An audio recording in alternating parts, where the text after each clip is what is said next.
यदि तपाईहरु performance based elegant look र स्टाइलिश ल्यापटप खोज्दै हुनुहुन्छ भने आज हामीले तपाईको लागि त्यस्तै ल्यापटप लिएर आएका छौं। त्यो हो आइडियाप्याड फ्लेक्स 5।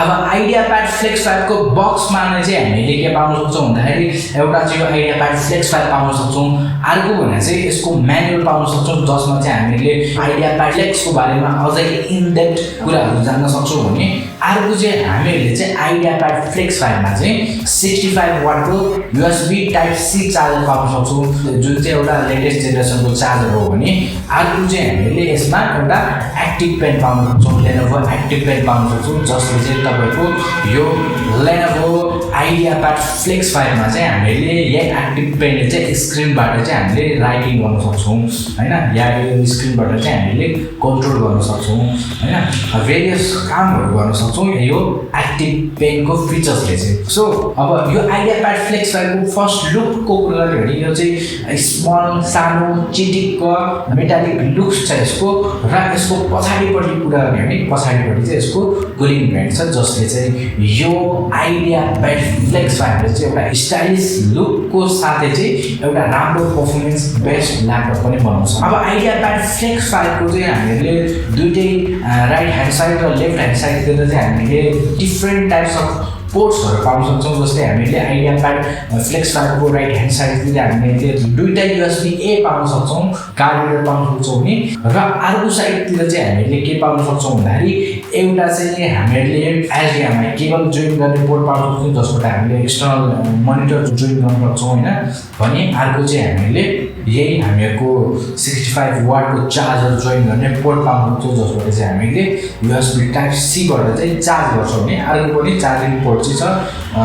त्यसपछि भने चाहिँ हाम्रो चाहिँ microphone and headphone combo jack पनि हामीले त्यहाँ पाउन सक्छौं।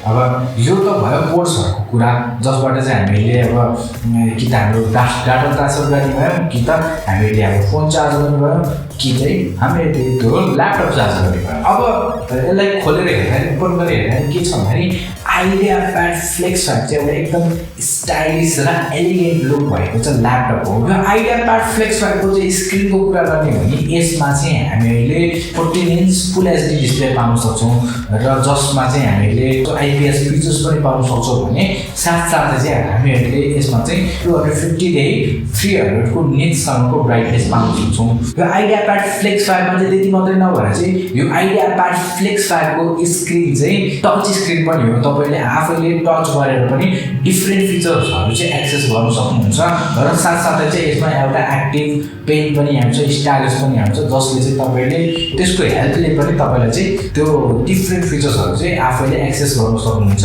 स्क्रिन टच फिचर्स त्यसपछि टिप पेनले चाहिँ अझै झनै स्टाइलिश बनाइदिन्छ के।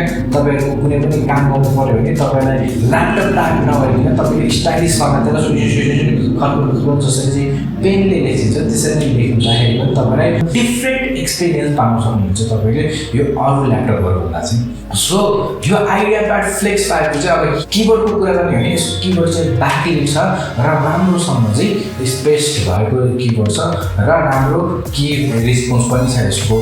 त्यसकै कारणले चाहिँ यसको कीबोर्ड पनि एकदम राम्रो र रिलायबल छ र यसको चाहिँ अब तपाईहरुले टच प्याडको कुरा गर्ने भने यसको टच प्याड पनि त्यतिकै रिलायबल र स्मुथ छ। अब आइडियाप्याड फ्लेक्स 5 को चाहिँ हामीले प्रोसेसरको कुरा गर्ने भने यसमा चाहिँ हामीले AMD को Ryzen 5 5500 सीरीज को प्रोसेसर पाउन सक्छौं जसमा चाहिँ 6 कोर र 12 थ्रेड छ भने यसको स्पिड चाहिँ 2.1 GHz देखि 4 GHz को चाहिँ स्पिड सम्म जान सक्ने क्षमता छ। तपाईले यसमा कुनै पनि हार्ड रनिङ फिचर्सहरु हाल्न सक्नुहुन्छ जस्तै आफ्टर इफेक्ट पनि हाल्न सक्नुहुन्छ, प्रिमियर पनि हाल्न सक्नुहुन्छ या तपाईले ब्लेन्डर पनि हाल्न सक्नुहुन्छ।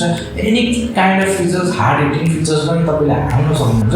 त्यो पनि यो AMD Ryzen 5 प्रोसेसर चाहिँ मस्तले स्मुथली ह्यान्डल गर्दिन्छ। आइडियाप्याड फ्लेक्स 5 को चाहिँ र्याम को कुरा गर्ने भने यसमा चाहिँ 16 GB को र्याम छ र त्यो चाहिँ DDR4 3200 सम्मको चाहिँ स्पिड सम्म जान सक्ने र्याम छ भने चाहिँ एकदम एक्सट्रिमली रिलायबल र्याम फिचर्स छ जसको कारणले तपाईको एनी टाइप अफ सफ्टवेयर चाहिँ ह्यान्डल गर्ने क्षमता राख्दछ। स्टाइलिश र परफर्मेन्स चाहिँ दामीले दिन्छ यो ल्यापटपले। यो ल्यापटपको स्टोरेजको कुरा गर्ने हो भने स्टोरेज चाहिँ 512 GB को M.2 SSD छ। अब यो M.2 SSD तपाईहरुलाई अलिकति थोरै लाग्छ भने चाहिँ तपाईले अपग्रेड गर्न सक्नुहुन्छ।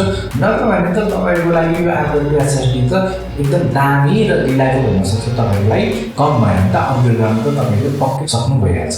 र अब यो Ideapad Flex 5 को चाहिँ अपरेटिङ सिस्टमको कुरा गर्ने हो भने Ideapad Flex 5 को चाहिँ हामीले चाहिँ Windows 11 पाउन सक्छौं र साथसाथै चाहिँ माइक्रोसफ्टको तर्फबाट चाहिँ हामीले माइक्रोसफ्ट होम एन्ड अफिस पनि पाउन सक्छौं। र यो फिचर्सहरुको कारणले चाहिँ यो Ideapad Flex 5 ले चाहिँ एउटा राम्रो ल्यापटप बनाउँछ। किनकि Windows 11 चाहिँ आउँदाखेरि धेरै जस्तो ल्यापटपहरुमा चाहिँ आउँदैन, कमै ल्यापटपहरुमा चाहिँ आउँछ। किनकि त्यसमा चाहिँ अब सबैकोमा चाहिँ त्यस्तो फिचर्स हुँदैन कि Windows 11 चाहिँ सुरुदेखि नै राखेर आउने भनेर। त्यसैले Windows 11 लेटेस्ट जेनेरेसनको OS हो र यो चाहिँ अब सबै ल्यापटपहरुमा चाहिँ सुरुमै चाहिँ आउँदैन। तर Ideapad Flex 5 मा चाहिँ यो सुरुदेखि नै तपाईले Windows 11 एक्सपीरियन्स गर्न सक्नुहुन्छ। अब Ideapad Flex 5 को क्यामेराको कुरा गर्ने हो भने यसमा 720 पिक्सल्सको क्यामेरा दिएको छ, जसबाट streaming, live streaming, video chats, meetings तपाईहरु बस्न सक्नुहुन्छ भने यसमा प्राइभेसी सटर पनि छ, जसले तपाईले चाहिँ आफ्नो प्राइभेसी सटर म्यानुअली बन्द गरेर चाहिँ तपाईहरुले चाहिँ आफ्नो प्राइभेसी सेभ पनि गर्न सक्नुहुन्छ। आफूले आफ्नो प्राइभेसी आफैले सेभ गर्न सक्नुहुन्छ। ह्याकरहरुले तपाईहरुको ल्यापटप ह्याक गरे पनि तपाईहरुको प्राइभेसी चाहिँ सेभ हुन्छ। र साथसाथै चाहिँ अर्को सेक्युरिटी फिचर चाहिँ यसमा फिङ्गरप्रिन्ट रिडर पनि छ, जसले तपाईको यो ल्यापटपलाई अझै सिक्योर बनाउँछ। र अर्को फिचर्सको कुरा गर्ने हो भने Ideapad Flex 5 मा चाहिँ हामीले चाहिँ डल्बी स्टुडियो अडियो पाउन सक्छौं। तपाईहरु आफै पनि एक्सपीरियन्स गर्न सक्नुहुन्छ कि जब डल्बी अडियो बज्छ नि तपाईलाई लाग्छ कि यो चाहिँ कस्तो दामी बजेको क्या। एक्ज्याक्टली डिफरेन्स छुट्टै आउँछ कि यसको यो साउन्डको क्वालिटी चाहिँ इयरले नै आफैले छुट्टै दिन्छ कि यसको क्वालिटी चाहिँ आउट अफ द वर्ल्ड छ क्या, अर्कै खालको छ, एकदम राम्रो छ भनेर चाहिँ एक्सपीरियन्स गर्न सक्नुहुन्छ। सानो चिटिक्क र 1.5 केजी को वेट भएको ल्यापटप हो भनेपछि यो चाहिँ एकदम धेरै वेट पनि छैन हैन। त्यस्तो वेटै नभएको ल्यापटप भएपछि यो चाहिँ एकदम पोर्टेबल पनि हुनुभयो, तपाईहरुलाई एकदम रिलायबल त हुनुभयो, स्टाइलिस पनि हुनुभयो, परफर्मेन्स पनि दिनुभयो र साथसाथै पोर्टेबल पनि हुनुभयो। यो चाहिँ कसको लागि चाहिँ बेस्ट हुन सक्छ, कस्तो युजर एक्सपीरियन्स चाहिनेहरुको लागि चाहिँ यो Ideapad Flex 5 चाहिँ बेस्ट हुन सक्छ भन्दाखेरि चाहिँ जसले चाहिँ राम्रो परफर्मेन्स भएको, राम्रो र्याम भएको हैन, त्यसपछि त्यसमा राम्रो स्क्रिन पनि भएको, त्यसपछि फ्लेक्सिबिलिटी पनि भएको र साथसाथै यस्तो दामी होस् कि तपाईको स्टाइललाई चाहिँ अझै एडप्ट गर्ने ल्यापटप खोज्दै हुनुहुन्छ भने चाहिँ Ideapad Flex 5 चाहिँ तपाईको चोइस हुनुपर्छ जस्तो लाग्छ मलाई चाहिँ। र यो ल्यापटपमा तपाईहरु इन्ट्रेस्टेड हुनुहुन्छ भने तपाईहरुले चाहिँ तल डिस्क्रिप्सनमा गएर यसको बारेमा अझै धेरै जान्न सक्नुहुन्छ।